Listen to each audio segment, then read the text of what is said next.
always choose to what? Have a forgiving heart. Question is, madali ba tayong magpatawad?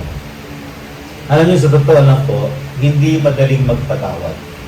I struggled. In fact, yung sa testimony, I struggled with unforgiveness, especially towards my dad.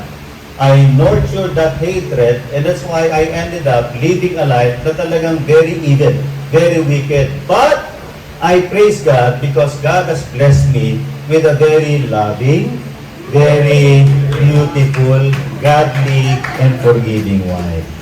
Ayan. So, ano nangyari po ngayon? Tingnan niyo. Last year lang po yan. Ito, hindi ako nagyayabang, ha? Last year lang po yan.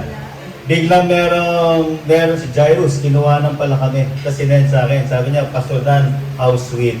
Alam niyo, tingnan niyo, 32 years to kami, ang asawa ko mesmerized pa sa akin. So, isipin niyo,